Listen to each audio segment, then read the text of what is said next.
that you know where that money's going.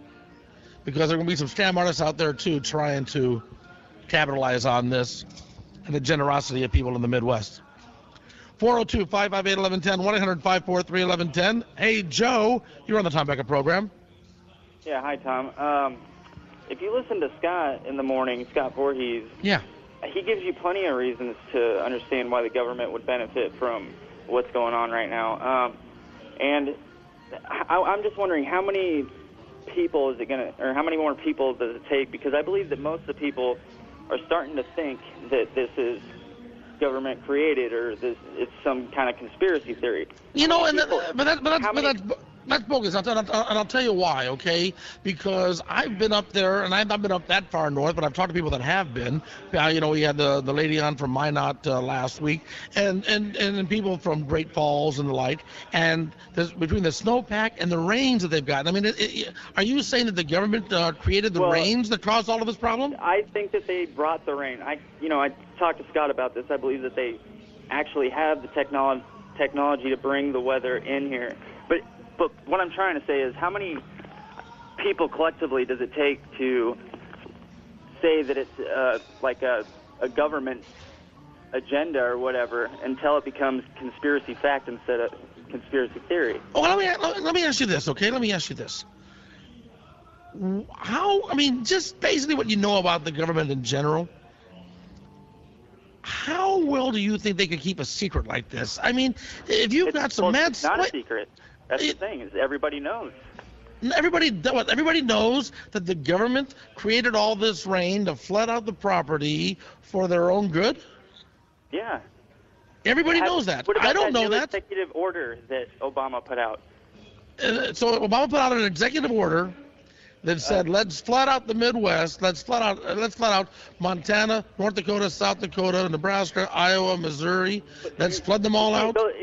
It goes deeper than the government, though, you know. But really, how deep does it go?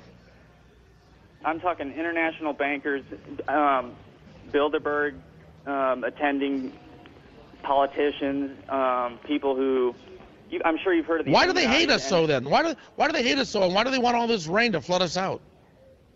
Well, because they're satanic, I believe. But that's a little. Well, hey, look. I'm talking about. I understand that you're one of Scott Voorhees' listeners, and that's great. I'm glad that you listen to the program. But I'll tell you what, I'm not buying into it. I'm sorry. I'm not buying into the fear. I'm not buying into the.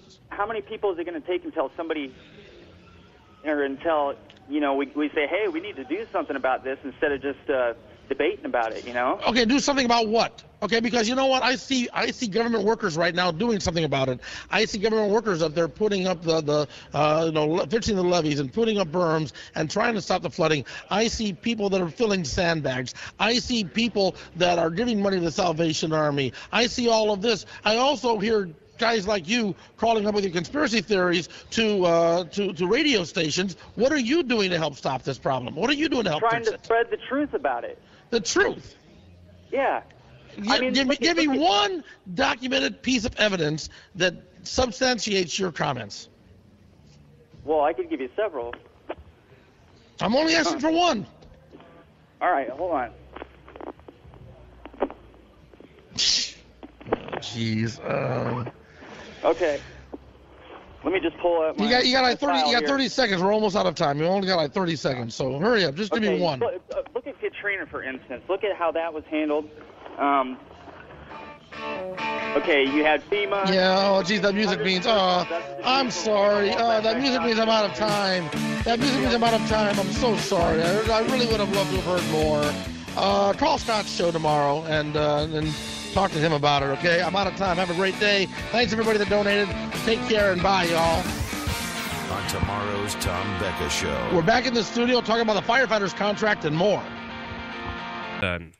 We'll go here next to Joe. Hi, Joe. You're on 1110 KFAB. Good morning. Hey, Scott. I think you're doing a hell of a job, too. Thanks, Joe. I called in the other day about how I thought they were tracking the weather. But here's something a little more down to earth, I guess. All right. The executive order on June 9th, signed by Barack Obama, and that's the establishment of the White House Rural Council. Yeah, I've been looking into that. And that sounds to me like more government Well, sure. This Yeah. explain.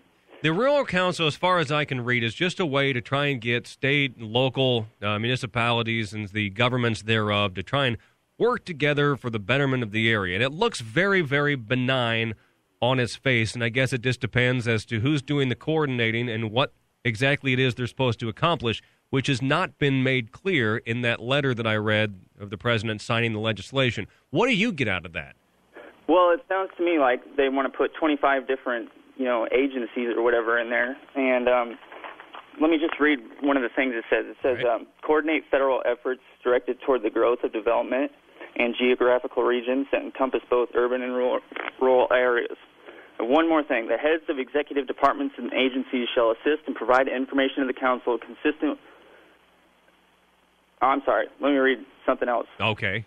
Coordinate and increase the effectiveness of federal engagement with rural stakeholders, including agricultural organizations, small businesses, education, training institutions, healthcare providers, telecommunications services providers, research and land grant institutions, law enforcement, tribal governments, and non-governmental organizations regarding the needs of rural America. Yeah. It just sounds like they want to implement more government, and they want controlled from some federal or regional location, because apparently the federal government feels that local control, and the more local control they have, the worse in the eyes of the government. They just want an extra level of bureaucracy.